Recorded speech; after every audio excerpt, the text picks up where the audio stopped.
Das Cayman here, and I'm going to show you how to install the Porsche PCCM Plus radio in your 911 Boxster Cayman. Let's get started. The install is not that bad. I'll walk you through every single step, and by the end of this, you'll be so happy you did this. It's going to be one of the favorite mods you've ever done. Look at that. This is what we're working for. By the end of this video, you're going to have a stock looking head unit that has Apple CarPlay. First step is going to be to unbox everything out of this kit.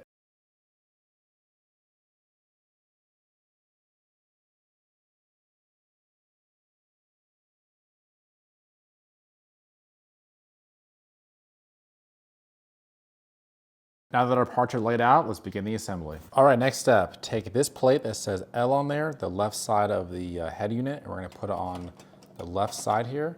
You're gonna make sure this little tab right here is behind this tab as well, or else it'll be installed wrong. You're gonna take two pan head fasteners. It's gonna be of the larger round type, and you're gonna install it right here and right here.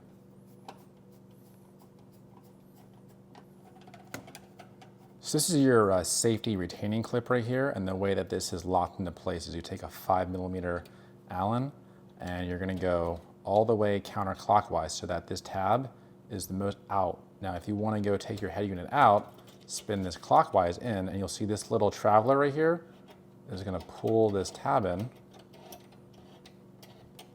so that's more flush with here. Now you can slide the head unit out.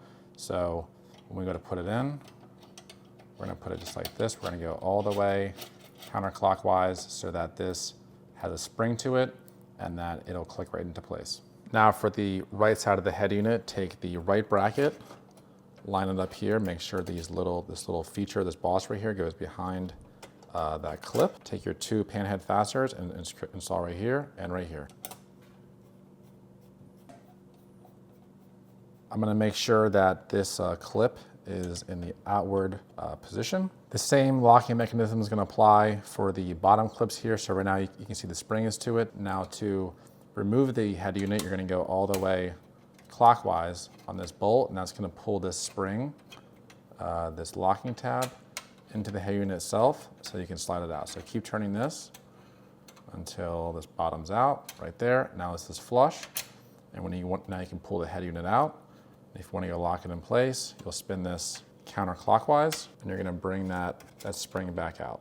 Now you can lock it into the car. Next, we're going to install this black tray right here. The two holes are going to go towards the front of the screen, and this little tab feature is going to slide into these slots right here. So go ahead and do that now. Then you're going to take these flathead screws, and you're going to go in 1, 2, 3, 4.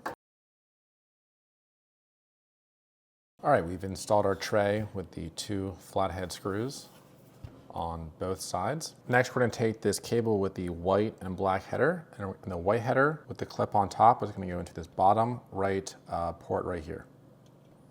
Now the end of this black header is gonna go into this box right here. So I'm just kind of checking out where I wanna put this box. So if this plugs into here, what I wanna do is now mount this box to the far right side of the head unit on this black tray, using a double-sided tape. So right now I am gonna go apply the double-sided tape, and 2. And I want this up against the wall right here. So I'll peel this off, go against the wall, give it a firm push down. Now take this black cable and plug it into this unit right here. Give it a little tug, make sure it's secure. Next, we're gonna take our GPS unit and magnetically mount it to the tray after we take our blue connector and route it underneath this black tray right here into this port right here. So we've taken the GPS antenna and magnetically mounted it to this top tray right here.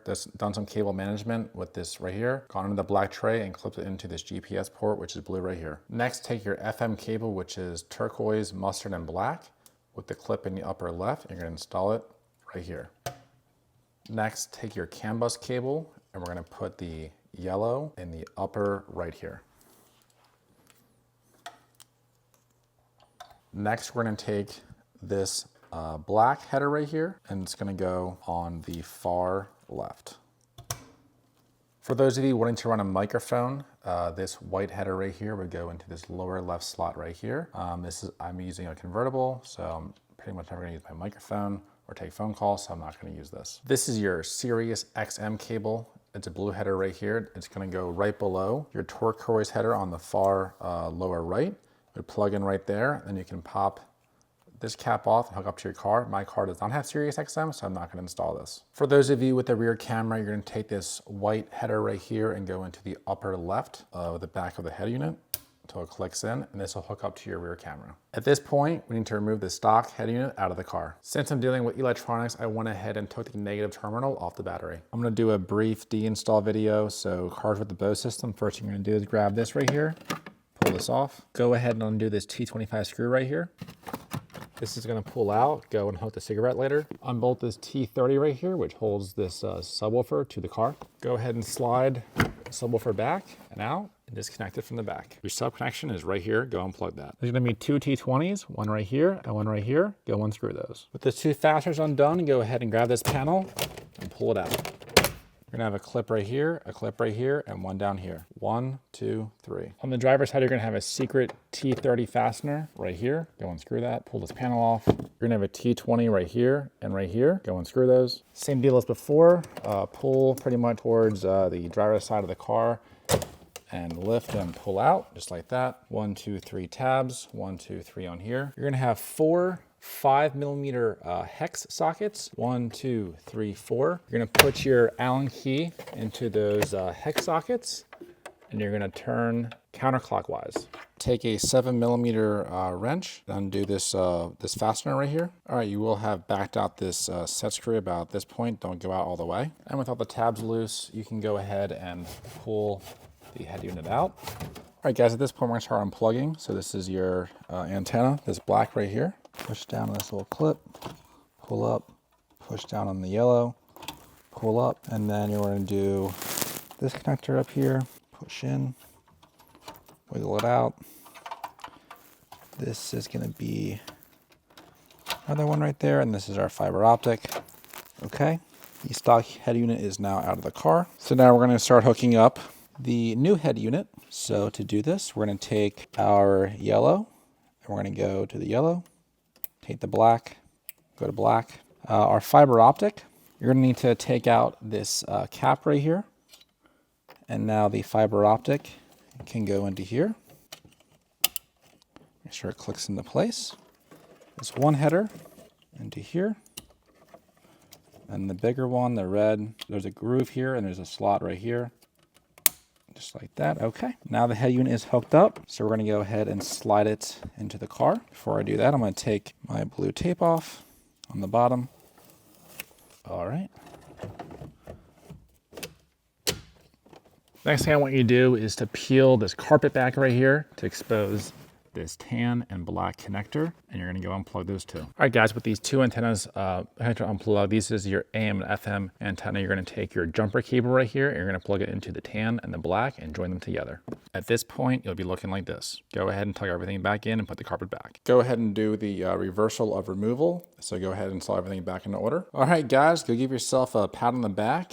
We installed all the interior back into place, and now it's time to put the battery back on and turn this thing on. All right, moment of truth. We'll go put the key in the ignition, see if it turns on. Looks like we have power and we are good to go. You got the Apple CarPlay hooked up, everything's working well. All right, guys, go enjoy programming your phone in there, and if this video helped you out, leave a like and a comment down below. I'd really appreciate it. Super thanks, this has helped you out, and we'll see you next time.